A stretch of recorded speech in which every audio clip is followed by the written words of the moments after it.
So when we started Ratcatcher, we had the opportunity to start looking at other cameras to use. This is a unique position for us because previously we've had our own camera kit. So we had a Panasonic DVX100, which is what we shot the things like Potential, Coming Home, and even Shelf Stackers. We shot on that with a Red Rock adapter. Then obviously when Wasteland came along, we wanted to step up and shoot HD. Tom's more interested in what's actually being shot, what's in front of the camera, not necessarily what's doing the shooting. That's not to say that I don't appreciate the image, because obviously with more detail, with a higher res image, you've got more to play with. For Wasteland we had no budget whatsoever. We had no budget for kit, no budget for anything. We did it, we did a good job. This time we've got to push things on. We need a budget. That's why the Indiegogo campaign is live. Part of my job as producer is to develop a strategy, a business plan and a budget for the film.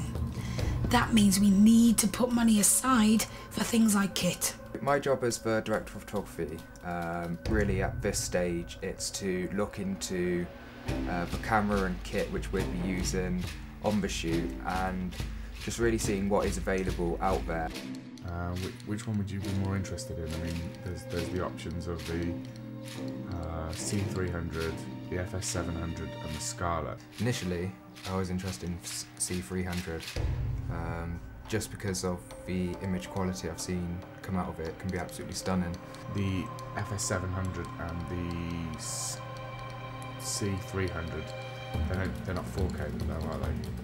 I mean, if we want to go down the 4K route, the best option at the moment would be the Scarlet. There was some definite interesting features out there with the FS700. The fact that you can shoot super slow motion for some of the sequences we've got could look quite good. We were both sort of like visualising some really awesome super slow motion fight scenes. I think it's quite easy to get seduced by the 800 frames a second and super slow motion for some of the fight sequences, for example, and then sort of trying to figure out how you can get slow motion into every single sequence that you do because you've got that tool there. FS700 can shoot 4K, but it's a firmware update, so it depends if they've got that. And then you need another box, and all these additional pieces will probably mean a much higher price range. So yes, it can, but it will be more expensive than the C300. The image quality I've seen coming out of projects locally and worldwide from the camera is incredible.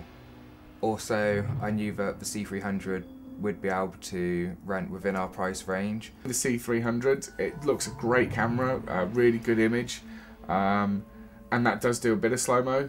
And then obviously the Scarlet was the third camera that we were looking at, which you know, by all accounts, it's pretty incredible. I mean, the 4K image that comes out of it is pretty stunning. I know when I first pitched the idea of Red Scarlet to Tom, he was a bit apprehensive about using the red.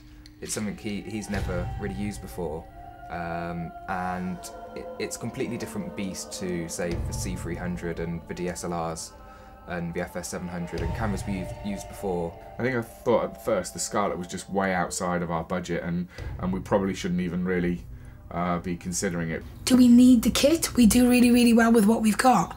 But I also appreciate the fact that in order to kick everything on to the next level, we need to upgrade what we shoot on.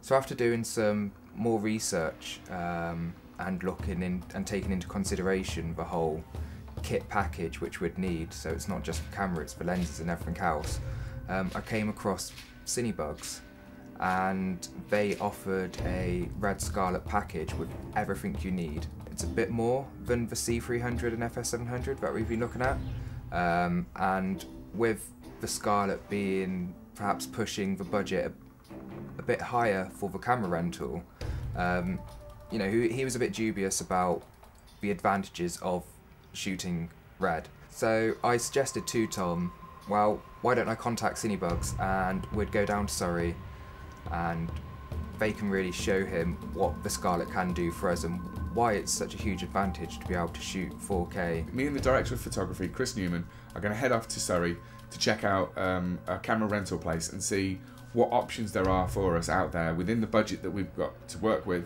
but also which is going to be the best one to tell the story that we want to tell. So we're currently en route to Surrey to check out one of the potential cameras that we'll be shooting Ratcatcher on.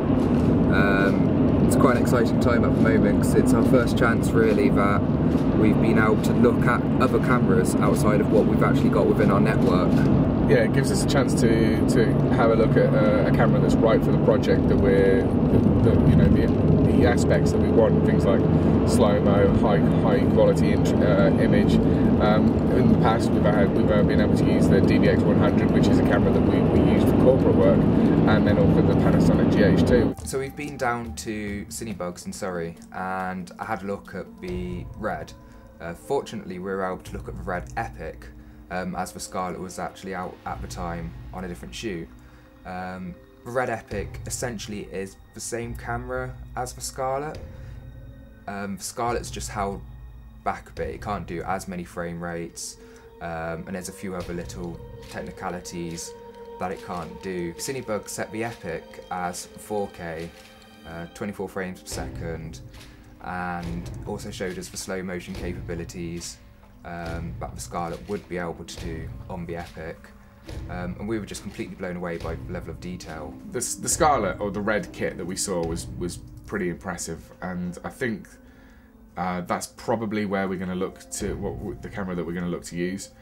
So there's a few details with shooting Red, and specifically shooting RAW, which we needed to get our heads around. The price that we found it for, it fits inside our budget, so that was quite a pleasant surprise.